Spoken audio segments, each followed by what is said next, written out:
প্রথমবার বলিউডের শীর্ষ নায়ক শাকিব খানের সঙ্গে কাজ করে সাড়া ফেলেছেন ওপার বাংলার অভিনেত্রী ইদিকা পাল। প্রিয়তমা সিনেমার মাধ্যমে তিনি বাংলাদেশের চলচ্চিত্র প্রেমীদের মন জয় করেন। এরপর থেকে আর পেছনে ফিরে তাকাতে হয়নি ইদিকার। একের পর এক সিনেমায় কাজ করেছেন তিনি।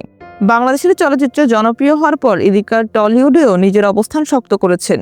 দেবের সঙ্গে ঝুটি বেঁধে খাদান সিনেমায় অভিনয় করে প্রশংসিত হন এবং সিনেমাটি ব্লকবাস্টার হিসেবে স্বীকৃতি পায়। শাকিবের প্রিয়তমা এবং দেবের খাদান দুই সিনেমাতেই অভিনয়ের দক্ষতা দেখিয়ে হয়েছেন দর্শকপ্রিয়। ইদিকা পালের ক্যারিয়ার শুরু হয়েছিল ছোট পর্দা থেকে, কিন্তু বড় পর্দায় পা রাখার পর থেকে তিনি হয়ে ওঠেন দুই বাংলার পরিচিত মুখ। পেশাগত জীবনের পাশাপাশি ইদিকার ব্যক্তিগত জীবন নিয়েও ভক্তদের কৌতূহল দিন দিন বাড়ছে। শোনা যাচ্ছে টলিউডের খ্যাতনামা ফটোগ্রাফার তথাগত ঘোষের সঙ্গে তার ঘনিষ্ঠতা বেড়েছে। সম্প্রতি ইদিকাও তথাগতকে হিমাচল প্রদেশের চিটকুলে একসঙ্গে ঘুরতে দেখা গেছে। তাদের সঙ্গে কয়েকজন বন্ধু থাকলেও নেটিজেনদের চোখ এড়ানি দুজনের একান্ত মুহূর্তের ছবি। এ থেকে শুরু হয়েছে গুঞ্জন, তবে কি তথাগত ঘোষের সঙ্গে প্রেম করছেন ইদিকা? তথাগত ঘোষের সঙ্গে এর আগে বেশ কয়েকজন অভিনেত্রীর নাম জড়িয়েছে।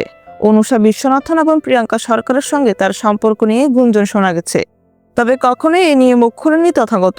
ইদিকার ক্ষেত্রেও একই পরিস্থিতি, তিনি তার ব্যক্তিগত সম্পর্ক নিয়ে কোনো মন্তব্য করেননি, যদিও নেটিজেনরা আলোচনা থামাচ্ছেন না।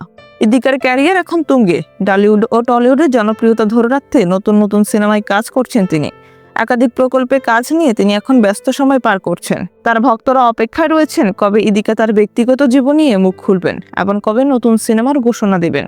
ইদিকার এই সাফল্য যাত্রা দুই বাংলার চলচ্চিত্র প্রেমীদের কাছে তার গ্রহণযোগ্যতাকে আরো বাড়িয়ে দিয়েছে।